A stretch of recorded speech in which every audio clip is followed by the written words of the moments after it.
Blessings, family. This is your brother asarimhotep with the Martin Delaney Center for Egyptology, and this is part two of our discussion titled Educating Our Zulu Family, that is our Amazulu family in South Africa, about the Zulu parade here in the United States in New Orleans.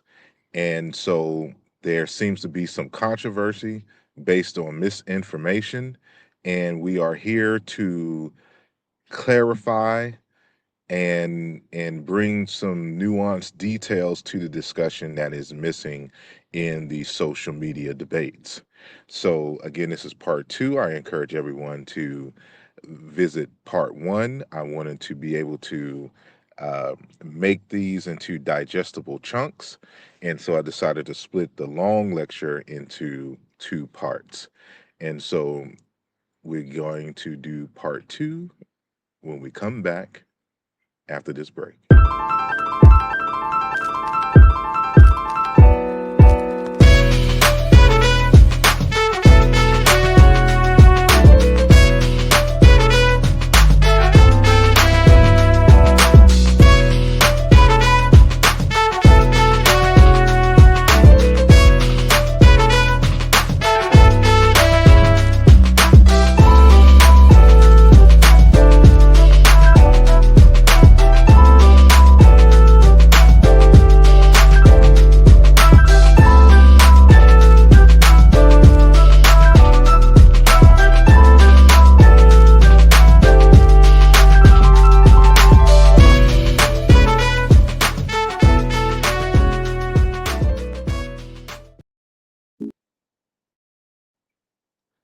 Yes, and we are back. So we will get started in just a second. But before you do, we are on the path to 10,000 subscribers on the channel. So I'm going to need each and every one of you to make sure that you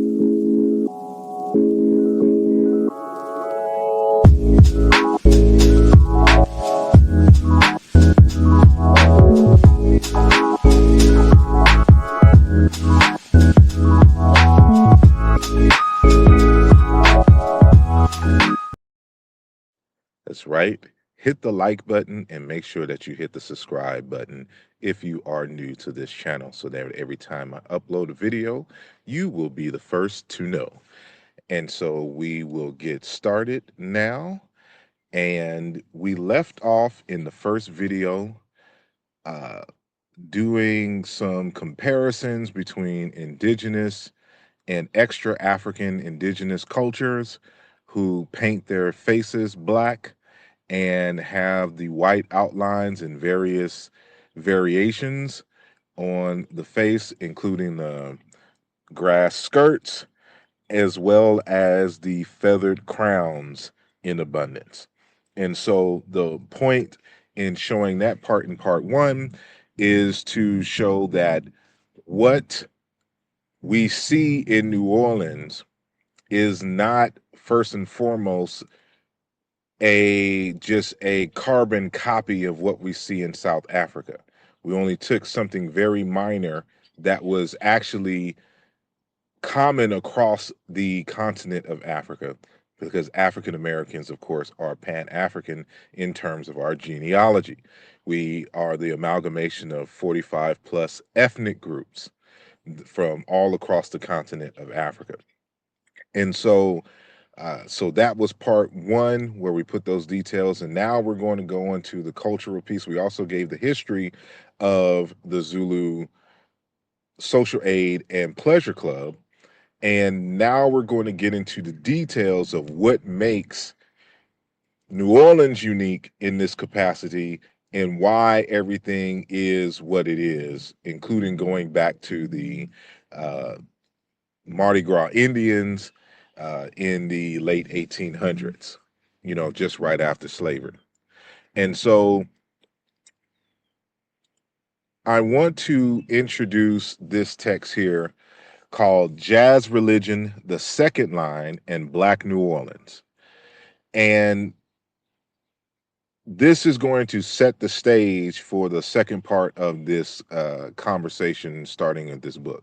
So the author on page 21, Richard Brent Turner, starts off and says the political and cultural resistance was incorporated in the Black community's efforts to subversively invoke various sacred voodoo values.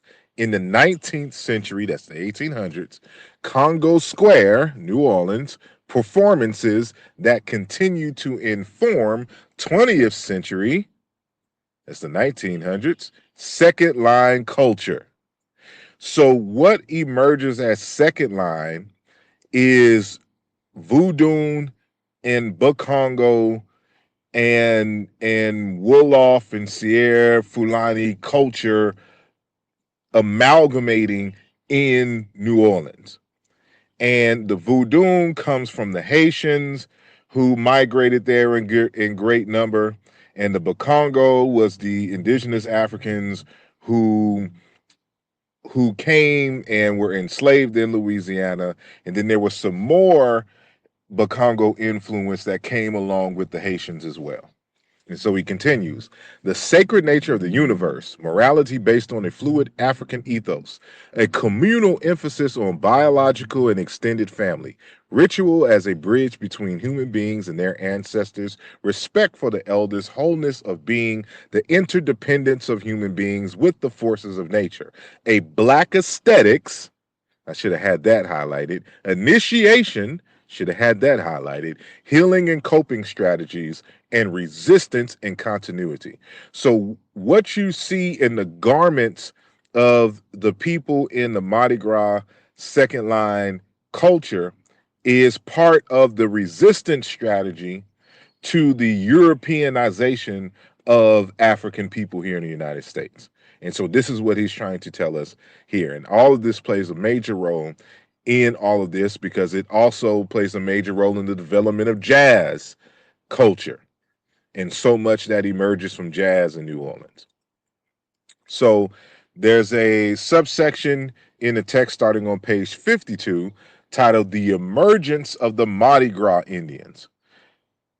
The Mardi Gras Indian tradition, Haitian and Congo continuities.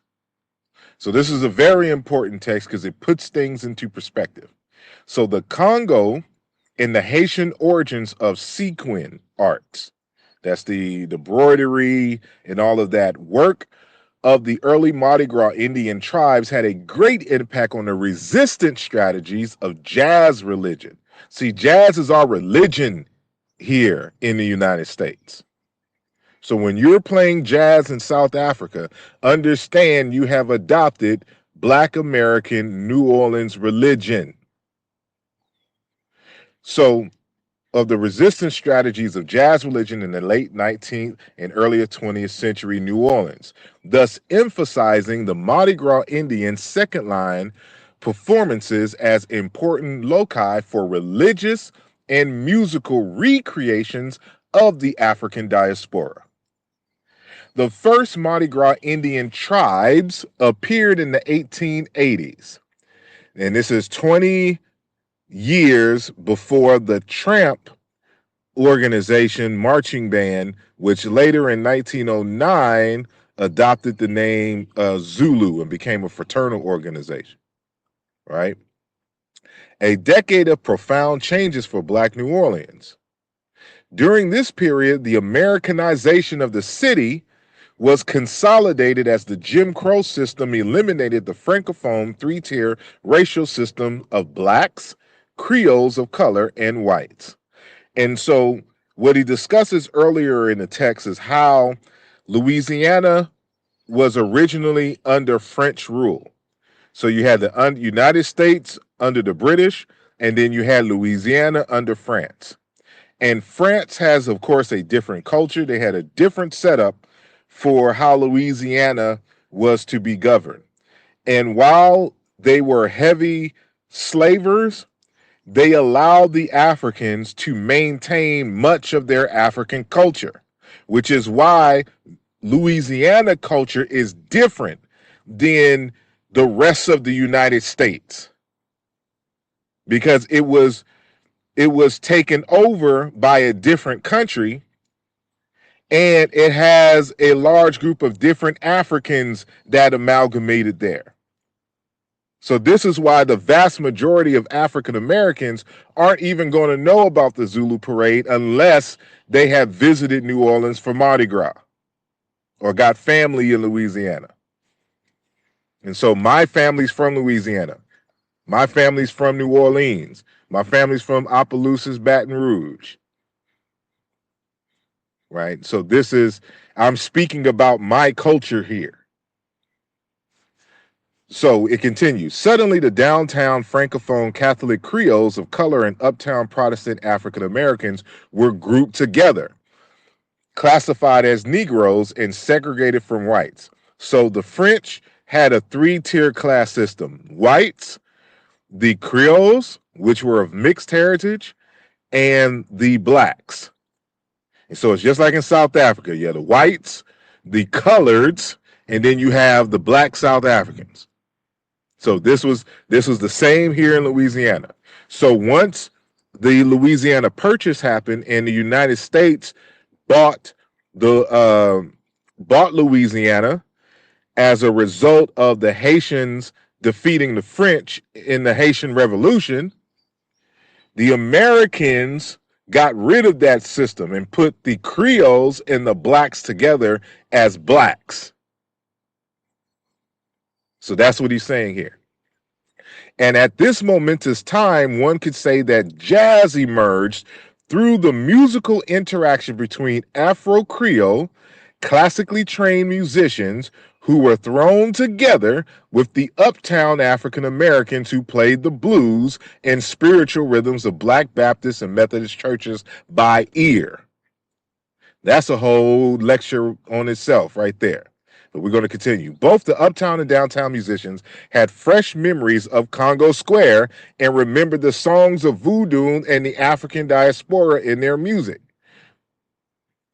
And then it goes on saying Wynton Marsalis, who was a jazz musician, goes on to write, but I skipped that, and we're going to go right below the citation for Wynton Marsalis. But before we go there, I just want to emphasize that this is in the 1880s. So let's just say 1880 for right now as the cutoff at the beginning of this. So the Africans were allegedly freed in 1865 here in the United States. So that's 15 years ago. Most of these individuals still had memories of slavery and Congo Square, where Bantu Congo music was being played, and where the Haitians came in and added the voodoo tradition. All of that was being played. And so this is where the jazz emerges from. So we continue.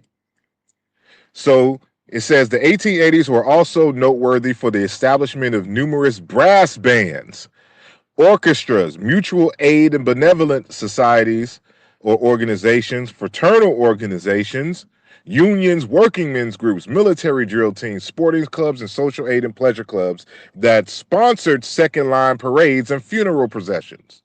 In the early 20th century, the Zulu Social Aid and Pleasure Club became the major carnival organization in the city.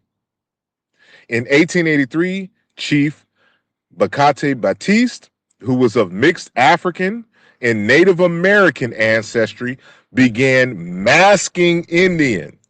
So this person who was given his name Batiste, this lets me know that he was more than likely of Haitian background and Native American background. He combined the two and started a tradition where they quote unquote mask Indian. On Mardi Gras Day, which is downtown 7th Ward Creole Wild Wild West Indian gang.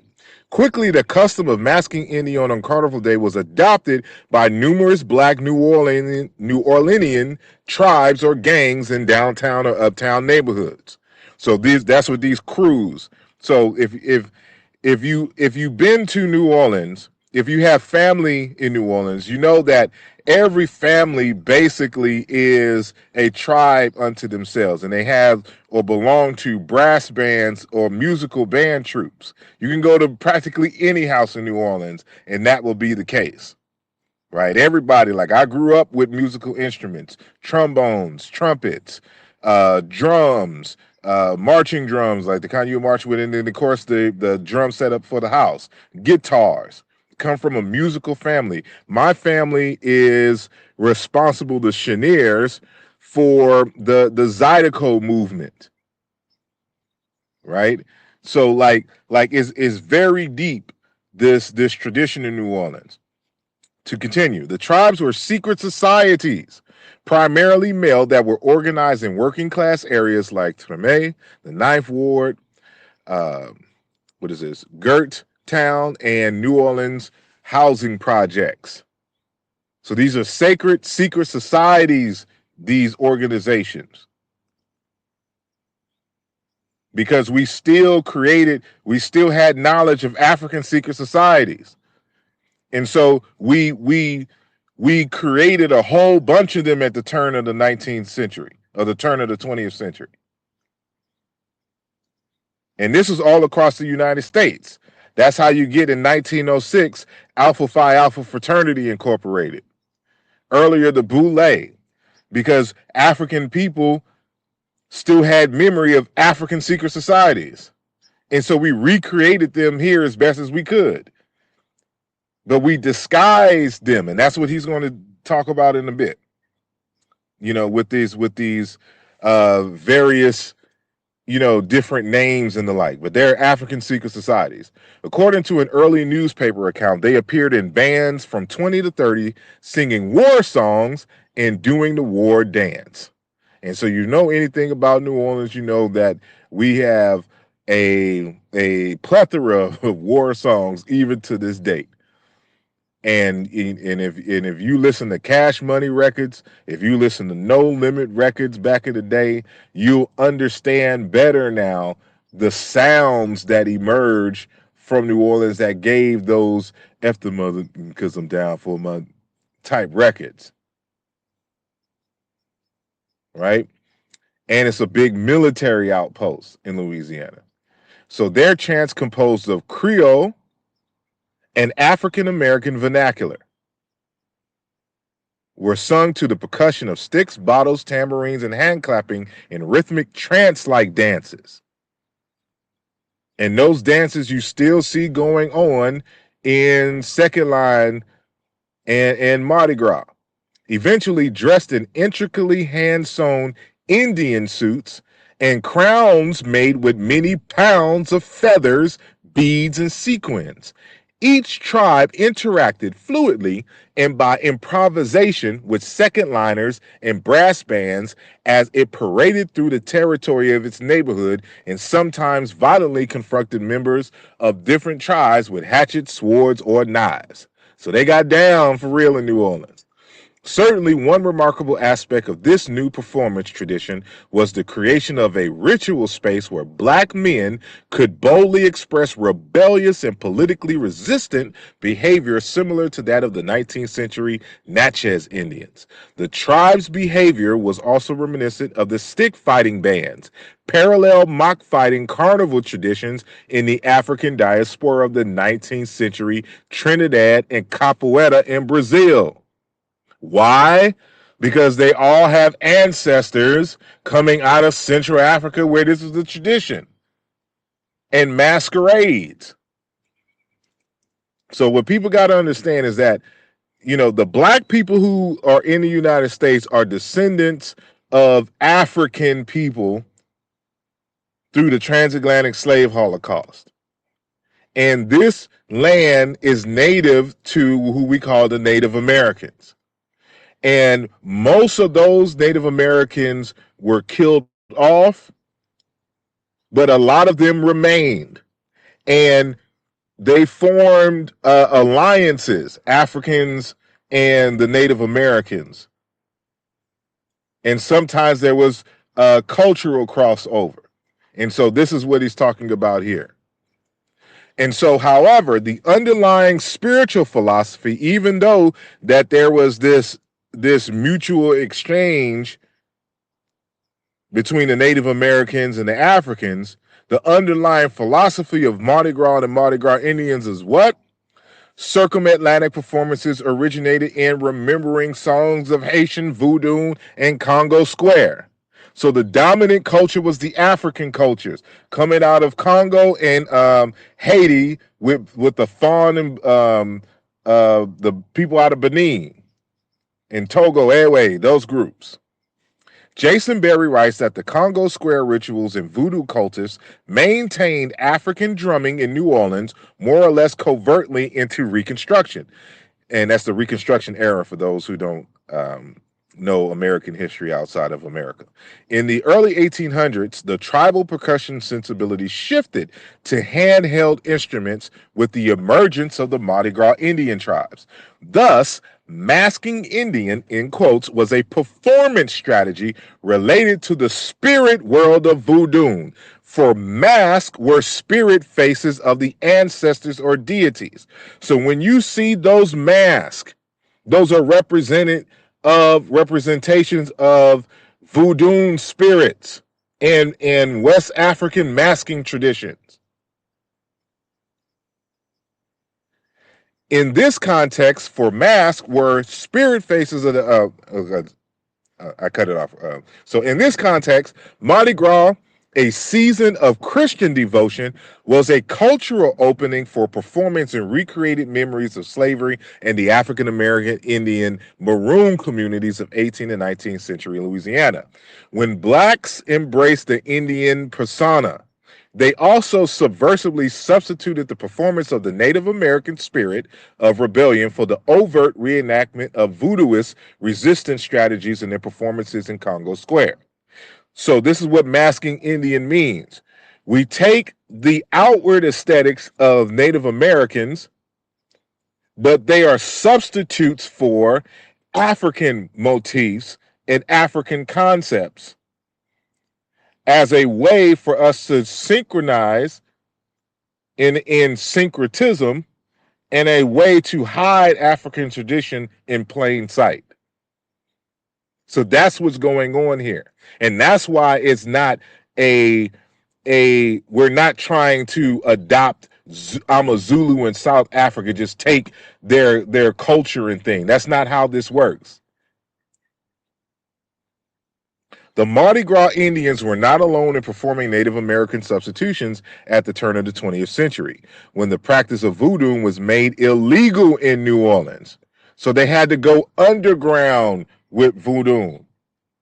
The spiritual churches of New Orleans, which combine aspects of Pentecostalism, Catholicism, and voodoo, often call on the spirit of Black Hawk, the rebellious Midwestern Native American leader of the 1830s, to fight their battles in the spirit world. In both these fascinating communities, the Indians are utilized in performances to, quote, restage events of circumatlantic encounters and segregation in which European experience remains only obliquely acknowledged, even if at all. In the early 20th century, Native American substitutions for African ceremonial memories were a politically safe strategy. At that point, Indians were no longer considered a threat to white supremacy in the United States, as most Indian communities had been subject to systematic genocide in the 19th century. So since the Indians weren't a threat to white people, they didn't mind African Americans adopting Indian motifs because the whites didn't see the Indians as a threat. So we adopted Native American outward motifs that matched African motifs to disguise the African spirituality, the African religion. So Robert Ferris Thompson's provocative analysis of the Congo origins of feather and sequins arts in Haiti and New Orleans explicates this three-sided circumatlantic relationship of memory, performance, and segregation among the Mardi Gras Indians. And he writes, He doesn't cite the book right here, but it's in the end notes. But the book he's referencing here is Face of the Gods: Arts and Altars of Africa and the African Americas. The late Dr. Robert F. Thompson, I should say. And so what Dr. Thompson states is, as altar, the crossroads came with 1,000 voices to the Americas. Haitian healers make Congo paquiettes, bags with feathers inserted at the top to indicate heaven. And I have to pause right here because I want y'all to marinate on what he just said. Haitian healers make Congo paquiettes, which are bags with feathers inserted at the top to indicate heaven. So when you see the mask and the feathers on top of the head, it represents the sky, it represents the heavens. And what is the word for heaven and sky in the Amazulu language, in isiZulu? It's Zulu. But we're going to continue. The top to indicate heaven, and within them earth's embedding spirit. In Africa, Congo healer diviners are known as leopards of the sky, therefore predatory birds. They're talking about hawks, right? And eagles and the like. Hence their feathered bonnets. So when you see Congo healers with the feathers on the top, their association with the knowledge and the spirit of the heavens. And the healers are called the leopards of the sky. The climax was New Orleans, city of Congo Square. Here the all-over feather costumes of black Mardi Gras Indian groups compare directly with the all-over feather mask of the Luongo region in Congo. So remember that Luongo is also the name of an ethnic group coming out of Congo. And that's one of the ethnic groups of the 45 for which African Americans derive from. So we're bringing Congo tradition with us here in the United States. Sequins mask an inner presence of Congo bearing through an outwardly Creole manifestation. In Petro, that is Haitian Congo context, so we got Congo two ways: Congo directly, and then Congo via Haiti, and the Haitians bringing their amalgamations and alterations of Congo tradition. They became ritual metallic dotting. Ritual dotting associates with the secrets and the powers of the dead in Congo. Sequins light up the flag, which users in voodoo services. Sequins translated into visual Creole, the ancient dotting patterns, which in Congo stood for spotted mediatory felines, moving between two worlds, bush and village. The power of mediation returned in the scintillating flags, bringing in the gods. So when you see those feathers representing the heavens, and it's on the priest, and especially the mask of the priest, it is representing the ability of the priest to move between the heavens and earth, right? And so this is what you see in Bantu masks, for example, coming out of Central Africa. So this is a face mask of the Inyindu culture, Democratic Republic of Congo. So you see the multicolored face of the mask with the white in the mouth and the white around the eyes and cheeks and the like, and feathers all around the mask, just like what you see in New Orleans. So here's a Chihongo, or spirit of wealth, a Chokwe mask, right? And also out of Central Africa, of Angola. So you see the mask, and then you see the feathers on top of the mask, right? Signaling the ability to move between two realms, the heavens and the earth. Here's another Chokwe, Angola, Democratic Republic of Congo mask, also in Zambia, Chihongo type. So you see the elaborate feathers at the top, and the water designs and the beads and the like.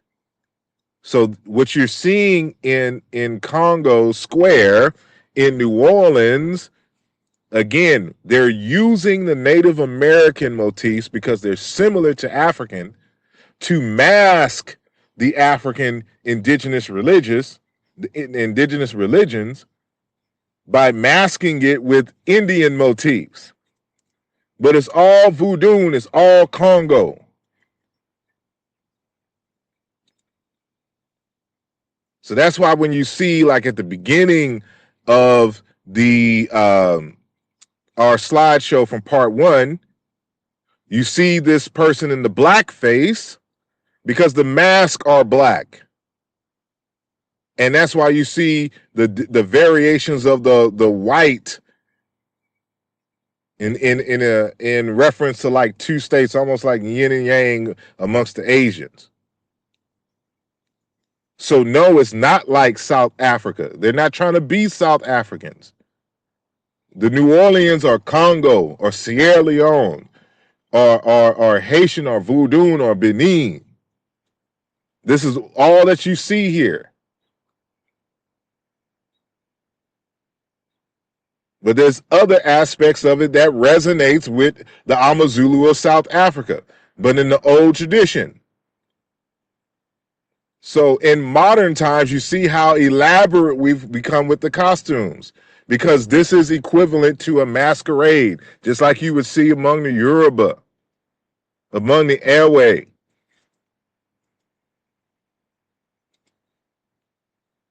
This is what you're seeing here. It's a masquerade. It's an African masquerade.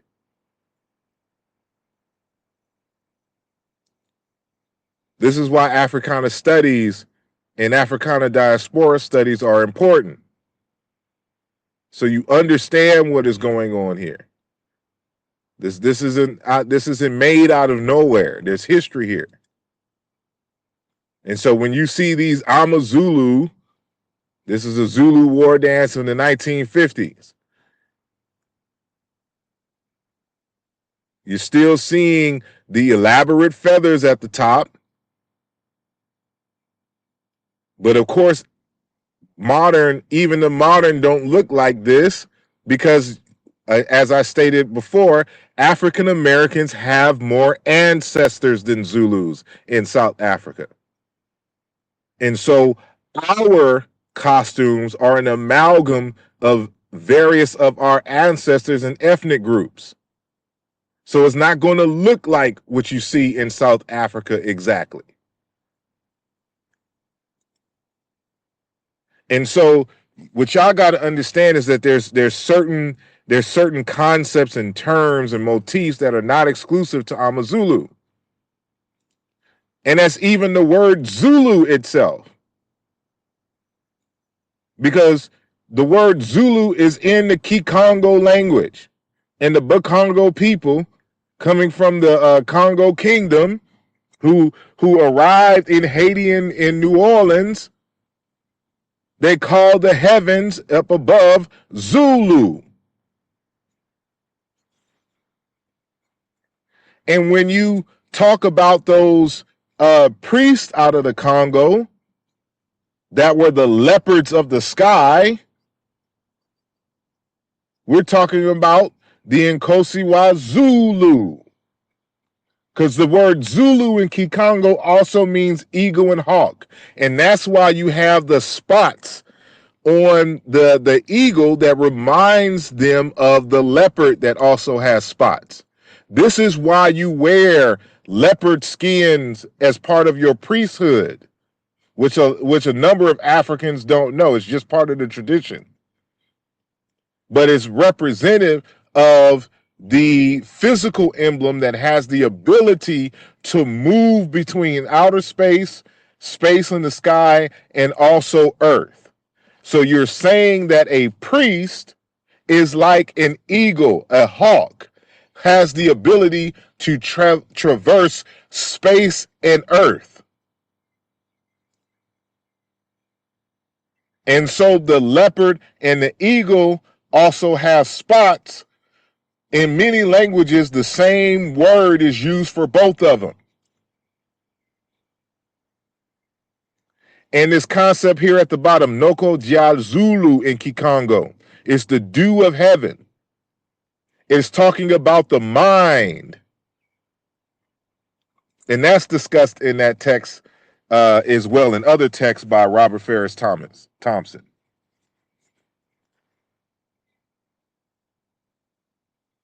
So when you're trying to make light of the African Americans, understand that y'all have a lot of history to learn here, as well as a lot of African Americans have a lot of history to learn about South Africa.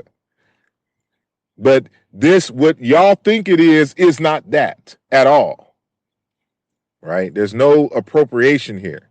And this is just a side note here that word Zulu, in terms of bird and hawk, can also possibly be traced to this Proto-Bantu form, which the Chiluba Bantu still has the more archaic form. But we'll discuss that in another time. And so when you do some cursory knowledge about the Amazulu in South Africa, they give you some important message, excuse me, some important information. So this is from the Zulu Wiki article. The Zulu were originally a minor clan, which we know, in what is today northern KwaZulu Natal, founded in 1574 by Zulu Kamalandela. And that's who the tribe was named after. There was no Zulu ethnic group before Zulu Kamalandela. So the tribe is named after the person who founded that area. And so in many places across Africa, ethnic groups are emerge after the name of a founding king. So that's a discussion we'll have to have later on. In Nguni languages, Izulu means heaven or weather. At that time, the area was occupied by many large Nguni communities and clans, and also called the Isizwe people or nation, or called Isibongo, referring to their clan or family name. Nguni communities had migrated down Africa's east coast over millennia as part of the Bantu migrations. As the nation began to develop, the rulership of Shaka about 250 years after it was founded, talking about the Zulu people were founded, brought the clans together to build a cohesive identity for the Zulu. And so that's kind of nice language there, but he went to war with a number of groups and forced these different clans to become Zulu. And so in many respects, the Zulu are South African colonizers, right? And want to talk about colonizers in the United States, but that's another discussion for another time. It goes on from study.com. According to Zulu ancestral belief, the first Zulu patriarch was the son of an Nguni chief who lived in the Congo basin of Central Africa. By the early 1800s, the Zulu had migrated to Natal, where they lived among other Nguni-speaking chiefdoms.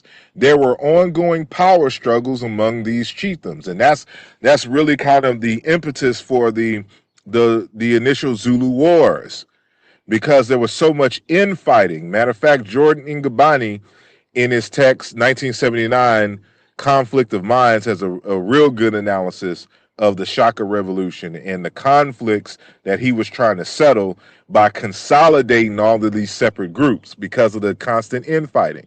So these, the behaviors you're seeing today of the Zulus constantly arguing with people and fighting, they've been doing that. That's been the story of them for hundreds of years, right? That's how they came together in the first place. Xenophobic, always at war with neighboring folks, et cetera, et cetera. This is the history. They cannot deny it. It is what it is, right? And so this makes a lot of sense on where the first Zulu got his name from, because there's many places in the Democratic of Congo named Zulu. So there's hills and populated centers, right? And so there's, for example, Zulu Hill in Malawi, which is in the central region, in Chinji district. It's a hill out there called Zulu. In the Democratic Republic of Congo, there's a Zulu village populated area. There's Vunzi Zulu, Democratic Republic of Congo. There's Impini Zulu, a populated place also in the Democratic Republic of Congo. Zulu in the Democratic Republic of Congo along the Ituri Mahagi populated place.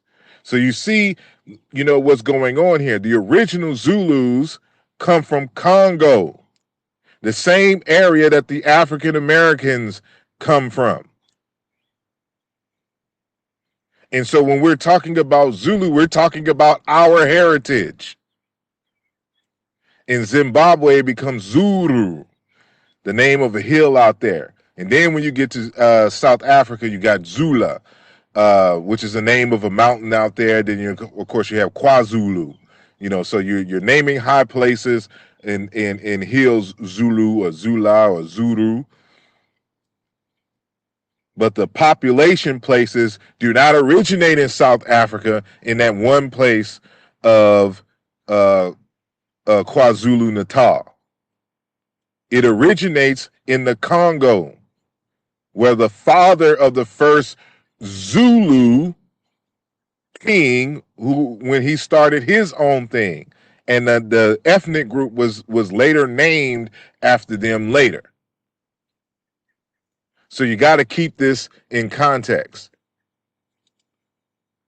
So when we African Americans are displaying our multi-African and even Native American heritage, this isn't a mock on South African Amazulu. This is our heritage, going back all the way to Congo itself, to Benin, Nigeria itself, to Liberia itself, to Senegal itself, to Ivory Coast, to Mozambique. Is all those traditions which birth the Black Mardi Gras, because original Mardi Gras starts in France, but they wouldn't let black folks part of their Mardi Gras. So we had our own Mardi Gras. And it's out of our own Mardi Gras that the second line in jazz emerges, as well as the Zulus in the Zulu parade. Because without Congo Square, without jazz, without second line and the Zulu parade, you don't get disco. Right? And if you don't have disco, you don't have house music. And if there is no jazz, there is no disco, there is no house music, what else we don't have? You don't have amapiano. There is no amapiano without the African American Zulu parades and jazz music and house music. All that's so originating from the United States African American people, and more specifically the South, in New Orleans, Louisiana, and shout out as well to South Carolina and North Carolina and to Georgia. Without these groups, there is no amapiano at all.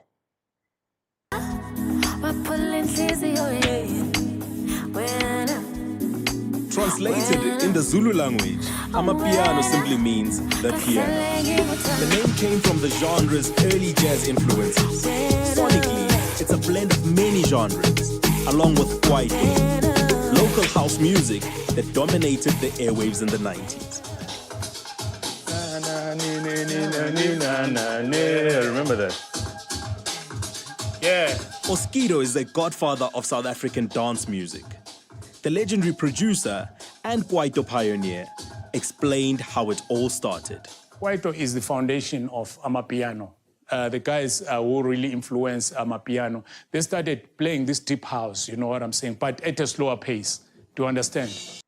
And so not only that, there would be no Cape Town minstrel show. Like, like people got to realize that the Southern Africans are also um,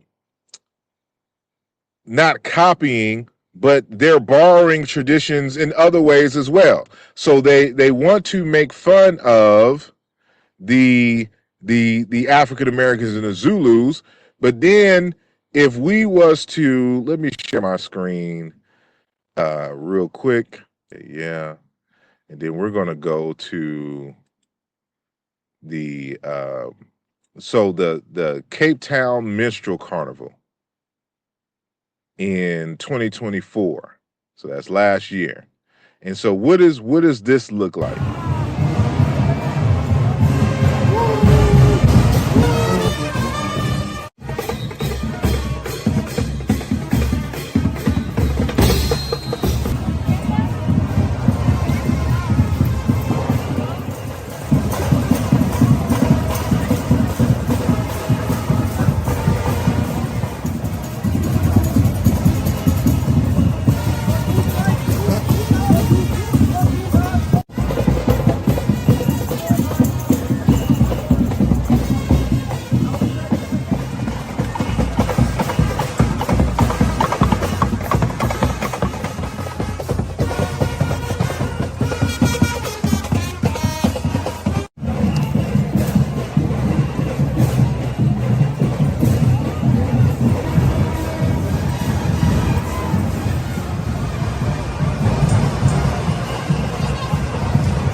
See, as you can see here, this is an imitation of what goes on here in the United States.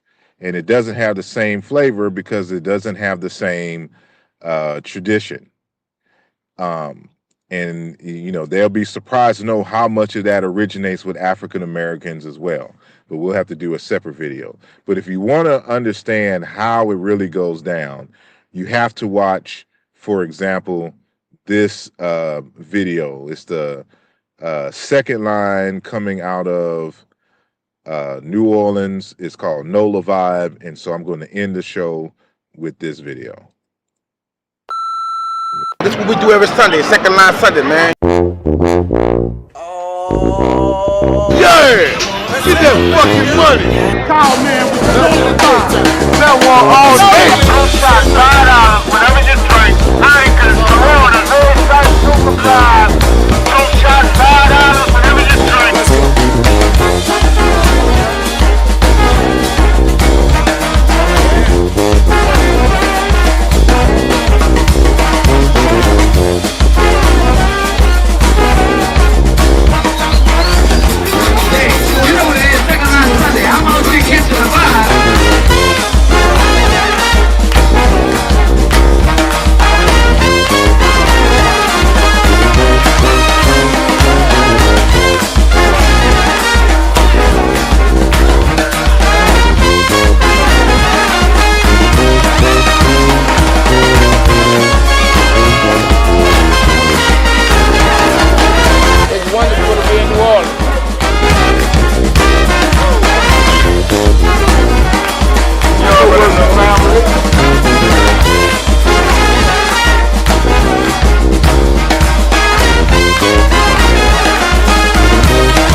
Hey, these niggas better get ready.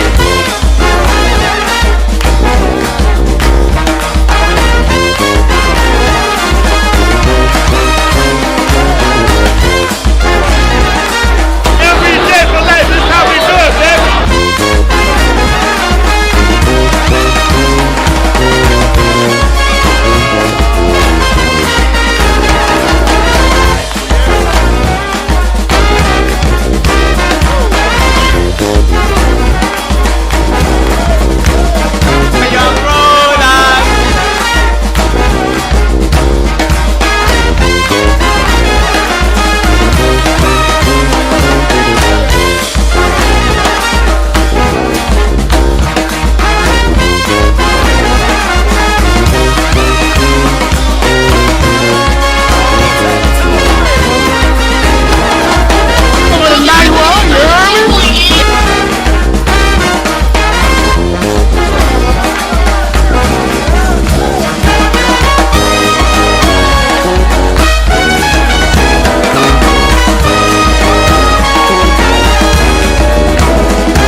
Time, you heard me? 21 years of rolling, we still going strong, you heard me?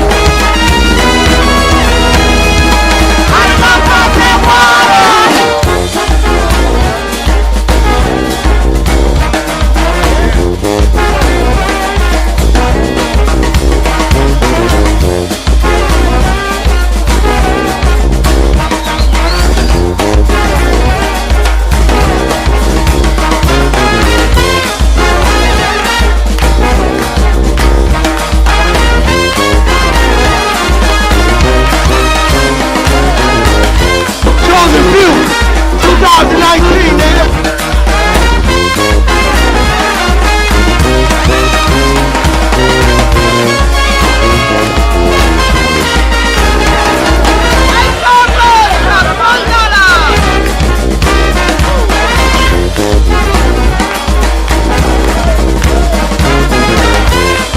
April 14th, meet me in the Big Draw at the historic Carver Theater, old and new South, way downtown.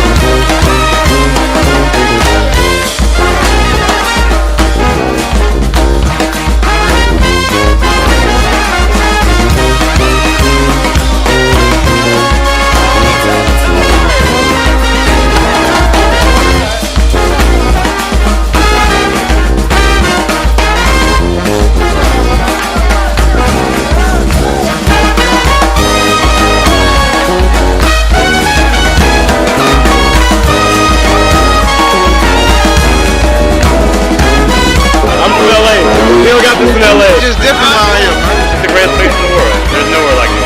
I caught the Nola vibe. We caught the Nola vibe. Say, Fi, what we doing when they let us hit the street?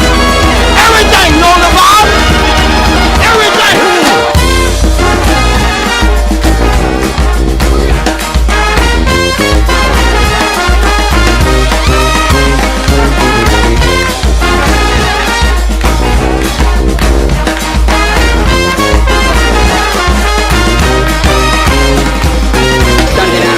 Religion for us, man, it's church. What awesome song you sing, dude.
everybody out here.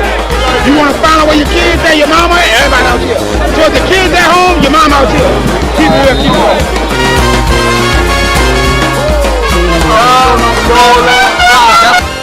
It's a vibe, a NOLA vibe. Until next time, make sure you like the video and you share. And we'll see you next go round. Peace.